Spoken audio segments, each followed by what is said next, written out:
लोग सोचते हैं कि ट्रेडिंग में सबसे मुश्किल काम क्या होता है, पैसा कमाना। लेकिन सच ये है कि अगर आप मार्केट में थोड़ा सा भी टाइम दे चुके हैं तो आपको मालूम है कि ट्रेडिंग में सबसे मुश्किल काम पैसा कमाना नहीं होता है। ट्रेडिंग में सबसे मुश्किल काम होता है कि प्रॉफिट होने के बाद शांत रहना और लॉसेस में बिल्कुल भी ओवर रिएक्ट नहीं करना। और अगर आपका सेटअप नहीं बन रहा है तो पेशेंसली अपने सेटअप का वेट करना। मार्केट में जो आपकी लड़ाई होती है वो मार्केट से नहीं खुद से होती है। एक अच्छा दिन आता है, एक स्ट्रॉन्ग मूव मिलता है और प्रॉफिट हो जाता है। हमें लगता है कि हाँ भाई, मार्केट हमें समझ में आ गई है।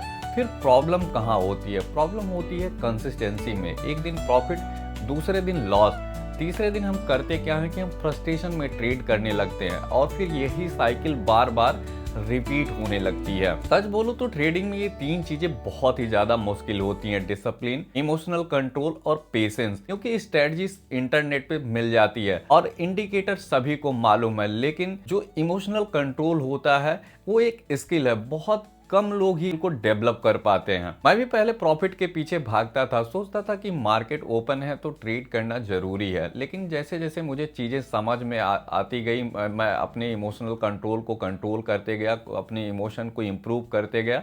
प्रॉफिट तो नहीं मिले, लेकिन हाँ, लॉसेस धीरे धीरे इंप्रूव होते हुए चले गए। अगर आप डेली ट्रेड इस वजह से कर रहे हो कि मार्केट ओपन है तो आप समझ लो कि आप ट्रेडर नहीं हो, आप पार्टिसिपेंट हो। ट्रेडर वो होता है जो वेट करता है, अपने सेटअप का इंतजार करता है। जब सेटअप बनता है तभी रिएक्ट करता है। क्योंकि होता क्या है कि पेशेंस आपको जीत दिलाता है, लेकिन इन पेशेंस आपको डेली नुकसान करवाता है। ट्रेडिंग में जो सक्सेस होती है वो बहुत ही स्लो होती है, लेकिन जो इमोशनल कंट्रोल होता है वो बहुत ही जल्दी डैमेज होता है। अगर आप खुद को कंट्रोल करना सीख गए तो मार्केट आपको जरूर रिवार्ड करेगी, लेकिन अगर आप खुद से ही हार गए तो कोई भी स्ट्रेटजी आपको बिल्कुल भी बचा नहीं सकती है। आप लोग कमेंट करो कि मैं खुद को इम्प्रूव कर रहा हूँ। नेक्स्ट वीडियो में आप लोगों को बताऊंगा कि मैंने अपना माइंडसेट इन 4 साल 4 महीनों में कैसे बदला। Thank you.